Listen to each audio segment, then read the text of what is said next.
Number 11. Oh, yeah, during the atomic bomb era. This question is fun. No. I just read it. So this is one of those, like, off the deep end, off the rails. So when you're doing this problem, there's a few things that you need to consider here, okay? This is planet Earth. I know planet Earth is tilted on an axis, but just for simplicity, I shall draw it straight up and down, okay? I know that the B field for planet Earth is rolling around like this. I tried to draw it 3D. I don't know. I did my best. If we are at a point, were we at the equator here? We're just anywhere. We're at the equator, yes. If we're at the equator here, then what we can assume, if we kind of like look at the edge here, is if we're at the equator right here, that B field is kind of going directly straight above us, right? Technically, it's kind of doing that in a lot of places, but it's easiest to see at the equator, and we don't get any like weird fringing effects as it comes back into the Earth. So this is what we have here. This is the B field in a direction, okay? Now, if that B field is in a direction, and we have this ionized uranium atom, okay?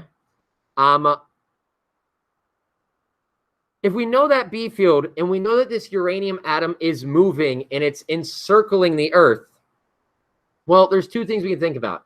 If it's moving in the direction of the B field from north to south, then there's not going to be a force acting on it. And we wouldn't need to worry about, like, is it going to be suspended there forever, right?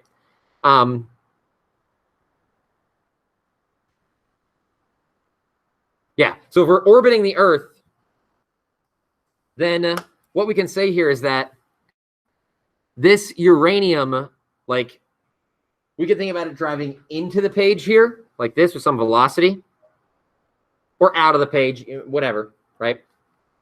And if we do that, we're going to get a right-hand rule where we go V to B, and we're going to get a force acting on it. We can be like, the force is this direction or this direction, whatever, okay? It's one of those directions there.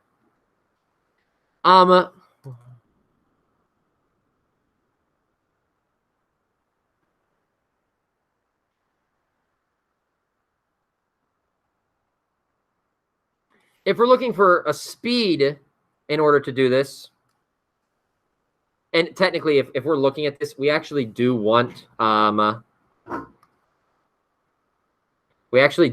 this force to orbit the Earth, because if this uranium atom was moving fast enough to keep this orbit, well, if it was moving fast enough, it would escape. But if it has an inward acting force on it, that'll be the centripetal force to keep us in a circle. Okay. But anyway, whatever. You still know the equation that you have or that you care about is mv squared over r equals q v cross b, or vb sine theta, but we're saying 90 degrees, make life easier on yourself. So just qvb. So we're using this. We can get rid of one of the v's. And then at this point, there are a few other things in this problem that make life somewhat annoying. I said in this problem that the mass of this was 238 atomic mass units. Okay? An atomic mass unit, we can traditionally think about it as like the mass of hydrogen, which is just like a proton. What I would recommend doing is just throw that into a conversion table. Okay? Just Google like 238 atomic mass units in kilograms. Have it kick something out. When we get later on in the year and we talk about nuclear, you'll know exactly how to do that. But for now, you just need to move this mass into kilograms. There's a weird value I gave you, but you know it is a mass. So you know you can use it. Work with me. In this equation. Okay?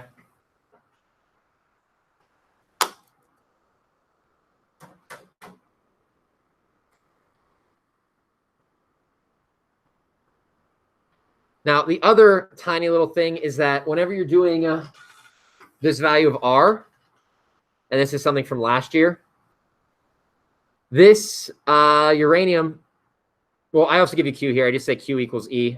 So whatever the elementary charge is, 1.6 times 10 to the minus 19. Okay. But you need to be careful about the value of R. I say that you're traveling 5 kilometers above the equator, which means I give you this distance of 5,000 meters. That value of R in the equation for centripetal force is from the center of your circle. The center of your circle is the center of the Earth. So you need to take the radial distance of the Earth.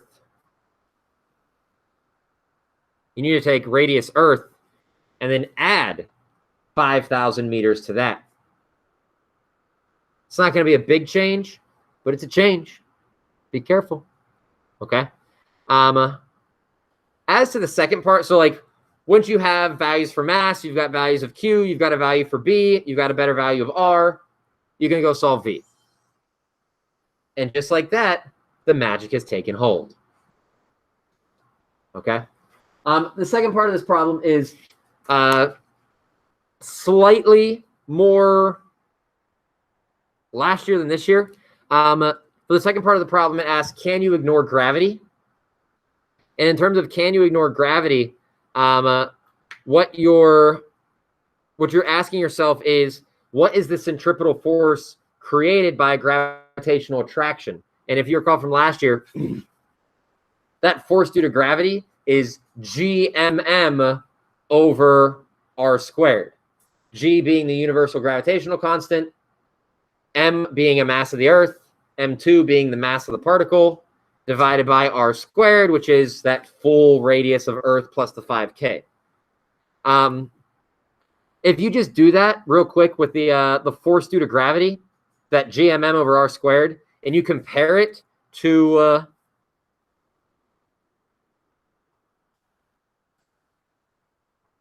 if you compare it to, where is it? This right here, the QVB. You know QVB equals a force, okay? It's going to be a number. Let's just say, I don't know what number it is. I never do. Let's just say the number is like 10. If you do this with gravity, the GMM over R squared, and you get a number of like 8, these are comparable. And then gravity would matter. If you get gravity being a number like 800, it has an extra 0 greater than the 10. It's an order of magnitude greater. That means gravity matters even more than the force vector here due to the B field. But if you get gravity as like 0.008, gravity is a fraction of the other force by orders of magnitude by like 1,000. Who cares? It's small enough that we'll just ignore it. We'll say it's pennies on the dollar and whatever. Okay?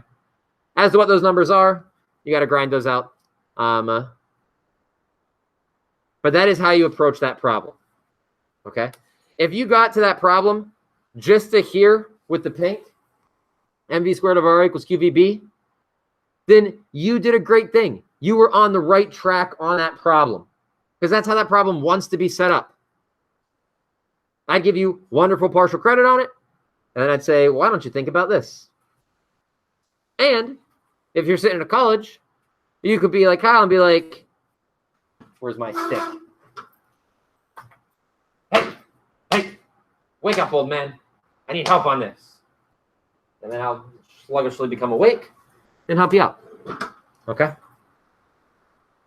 Does that make a little bit more sense on that problem? I know I didn't walk you through every bit and piece of it line by line, but that is the general gist of what's going on.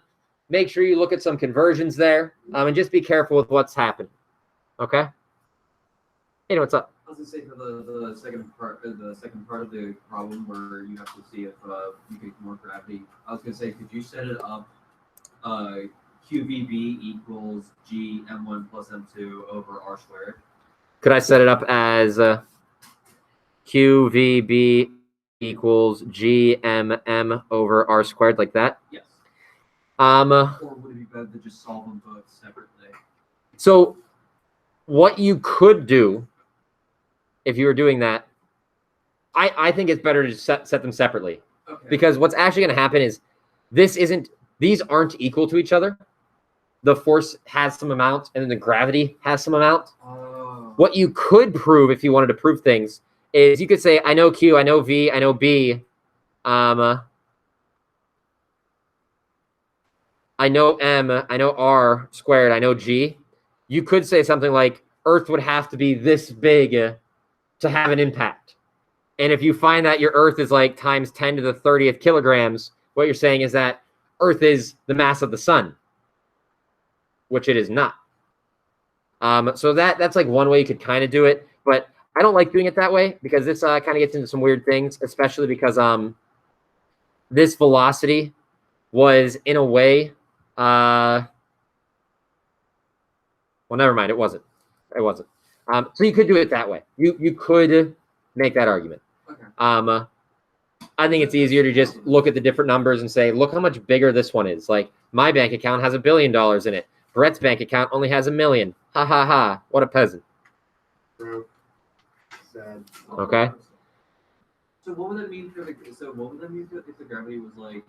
If the gravity, like 100, let's say. if the gravity was like a huge number, an insanely big number, or if it was much larger than the B field force, that would mean that we would have to include gravity in our calculations. Okay. We could not just say that the centripetal force was just due to the B field.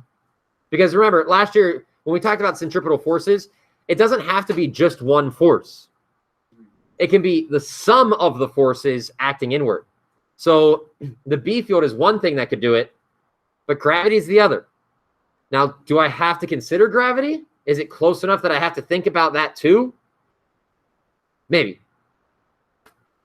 Who knows? I mean, that's the second part of the question. But if it's small enough that I don't have to, that'd be great because that'll save me a fair bit of math. What would you say it's small enough to just completely out? Just throw it away? It's really in comparison to the other value. It's a comparison thing. If you're like an order of a magnitude, like 2 orders of magnitude less, so like 100 times less, yeah, I'd toss it. Okay. Because you're only making like a 1% change then. Okay. Okay, because if the one force is 100 and the gravity is only 8, that is about an 8% change. I might not care about 8%. Maybe I do, maybe I don't. But if this was like 1,000, then yeah, I definitely don't care about 8. So order of magnitude or 2. Any more than that, then yeah, it definitely doesn't matter. Okay.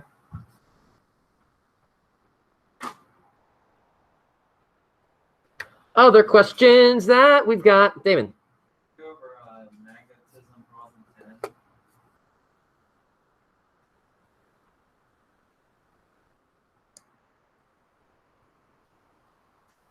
Monorail, monorail, monorail. Leo, what's that from?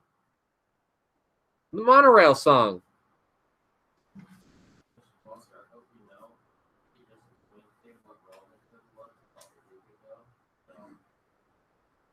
You mean like Robin Hood and Little John running through a forest, hopping fence and dodging trees, trying to get away? No. Like with the bow and arrow guy. Yeah, that guy. I just want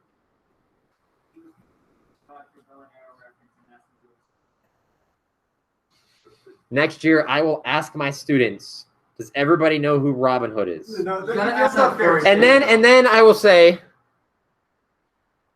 just in case nobody knows, Robin Hood stole from the rich to give to the needy.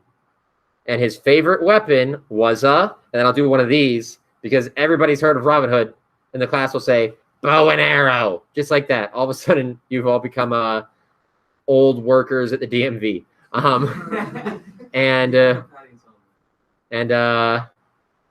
then you'll know. Okay, this is the monorail question, though. Oh, by the way, the monorail reference is from The Simpsons. It's an early season. Okay, that was very close, though. I've never made a Ninjago reference. I feel like I need to go watch all of Ninjago just to make these references now. Okay, so monorail. The way monorail works is there are a series of permanent magnets that are in place, and then there is a current carrying system that creates a B field to kind of levitate this thing up. Okay, Pittsburgh was actually going to get a monorail back in 2001. It was rumored. We did not get it. America doesn't like mass transit trains. We're against that for some reason.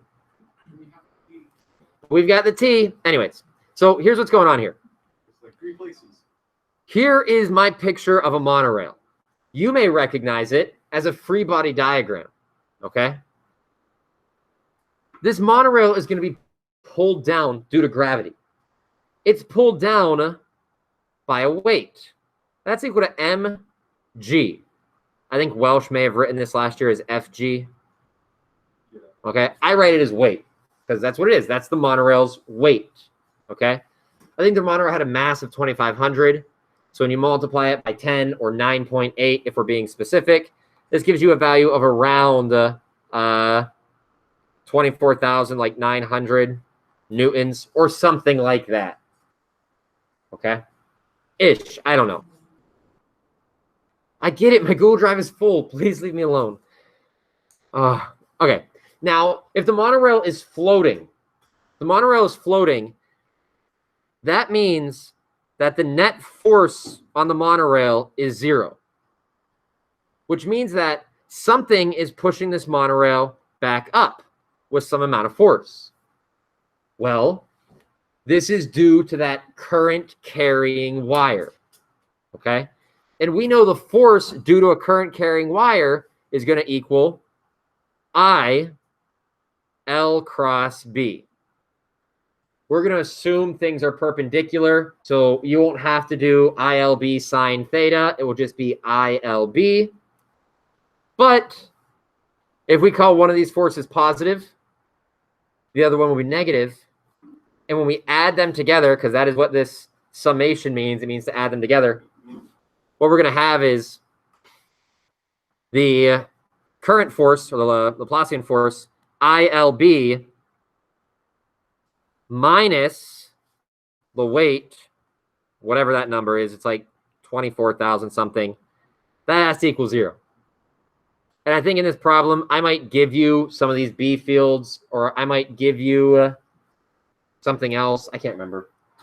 Let's just look. You give mass, length, and then the B field. Oh yeah, I give you the length of the monorail itself, so you know the length there is 30 meters. Okay.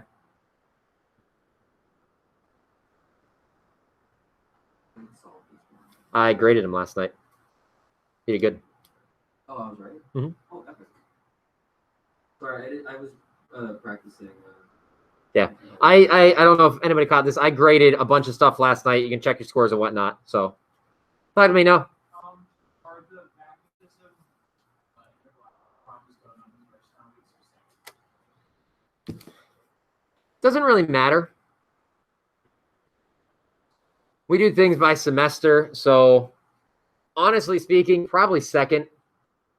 Just because, like, I'm not gonna have them all graded until then, more than likely, because this is what, week 8. Yeah. Oh yeah, they're gonna be second 9 weeks. If they're already on there, whoops. Don't worry about them. Just don't worry about them. Just get them to me. Oh yeah, it's definitely gonna count for second 9 weeks. They might pop up on the first though, but we need to get into induction to finish off magnetism, and that's not gonna be till next week or late this week. I don't know, one or the other. How do we feel about things here? A little bit better? Cool. Okay. If you're watching this wasn't what we had planned at all for today. Today we were supposed to talk about Ampere's law and whatnot. That's okay. Thursday was a buffer day. Tactical buffers. So we'll just shift everything back. I'm gonna toss this up online so that if you want to go back and take a look at what we talked about here for these two problems, you can. But for that, that's what we're doing today. So goodbye.